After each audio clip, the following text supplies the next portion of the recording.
Hello ladies and gentlemen, my name is Azlina binti Kibol and I am here today to make a short presentation on the stages of democracy in Malaysia. According to Abraham Lincoln, democracy is a form of government which applying the idea of the people, by the people and for the people. He is emphasizing that a democratic country allows the people to pick their leader in governing them in the legislation. The first stage of democracy in Malaysia is moderate constitutional power sharing arrangement. This can be seen as Tunku Abdul Rahman have founded the Parti Harapan in the early years of Malaysia. Parti Harapan is the combination of three major political parties in Malaysia at that time, which are United Malays Organization,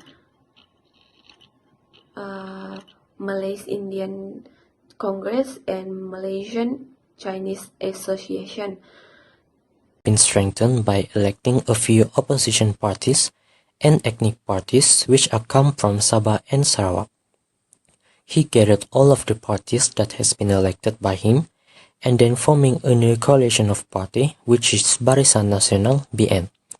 The formation of Barisan Nasional in April 1974 consists of few ethnic parties of Sabah and Sarawak such as Parti Bersatu Sabah, Sarawak National Party, Sarawak United People's Party, and other parties.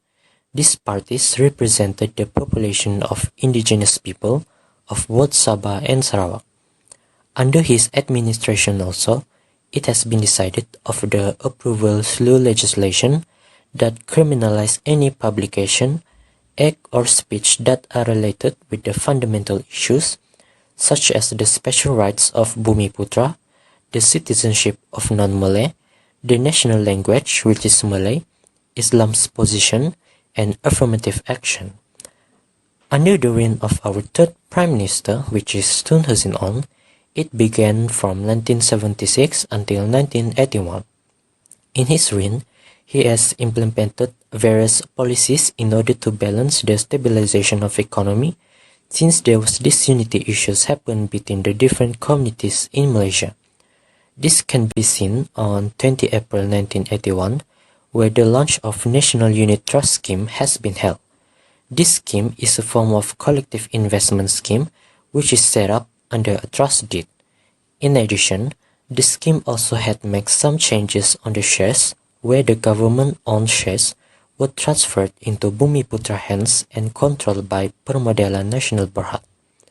The launching of a National Unit Trust Scheme provided the impetus for the new growth in the industry and has enabled the government to fulfill its objective, which mobilizing the savings of the indigenous people for a long term. He focusing more on the Rukun Tetanggas concept, which is a neighborhood watch scheme. In early 1981, he underwent a coronary bypass. Due to his health concern, he relinquished his position as the Prime Minister and officially retired from the active participations in the Malaysian politics. After his retirement as the Prime Minister, the position then succeeded by his deputy, which is Mahathir Mohamad. Hello ladies and gentlemen, my name is Nur Hazika and I will explain about Mahathirism. Tun Dr. Mahathir is a Malaysian politician who served as the 4th and 7th Prime Minister of Malaysia from 1981 to 2003 and again from 2018 to 2020. Mahathirism is a conceptual shorthand for Mahathir's political ideology. It is his composite of his core thoughts of nationalism, capitalism, Islam, populism, and authoritarianism. In 1987 to 1990, Tun Dr. Mahathir imposing power, which in 1987 he was challenged for the position of UMNO President and the position of Prime Minister immediately by Tengku Razalik Hamzah. Razalik's career has gone in reverse beneath Mahathir, who was given down from the Ministry of Finance to the Ministry of Trade and Industry. Razalik and Musa are challenging for the post of UMNO President and Deputy President on a joint ticket against Mahathir and the modern alternatives for the Deputy Ghaffar Baba. Within the decision held on 24 April 1987, Mahathir's group won.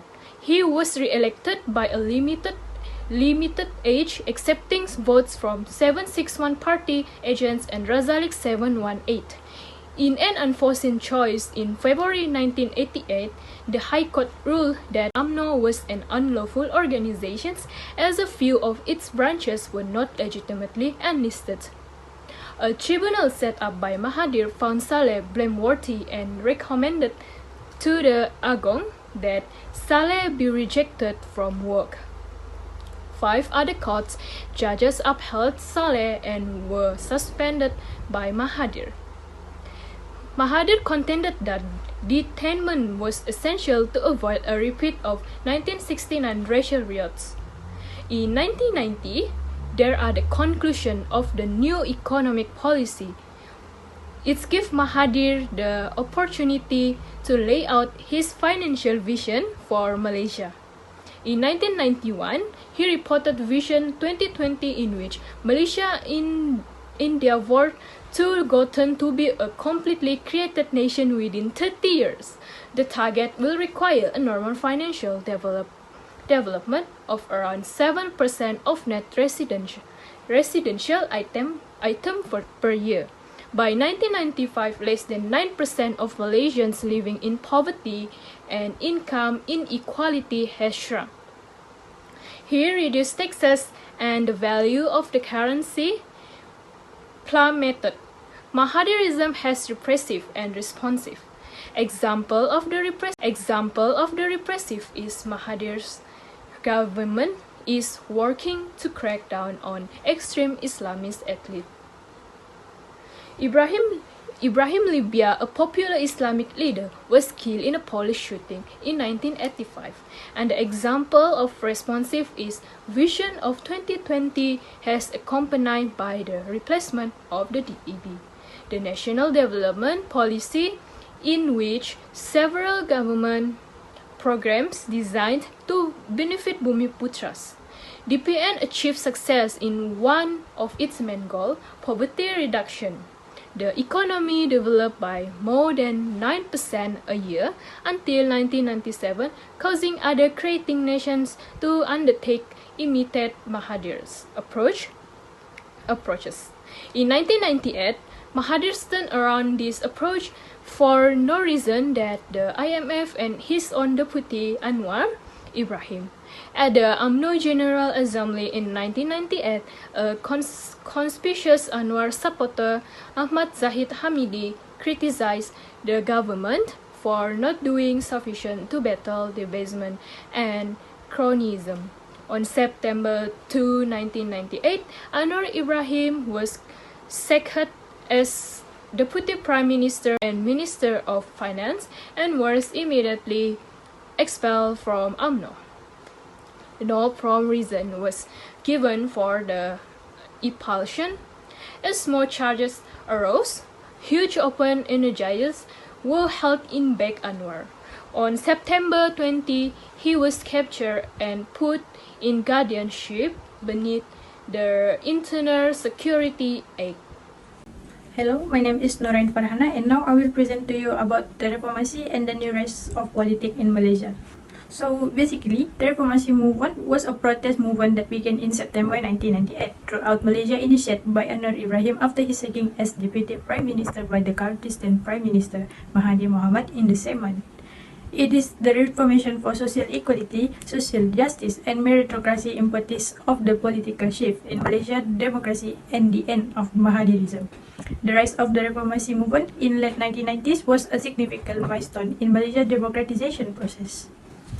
Because of Mahathir's persecution of Anwar Ibrahim, Mahathir's cronyism in regime's economic management, and iron fist management to opposition and dissent, the Reformasi movement was a response from the people to the authoritarian rule of the ruling regime in Malaysia.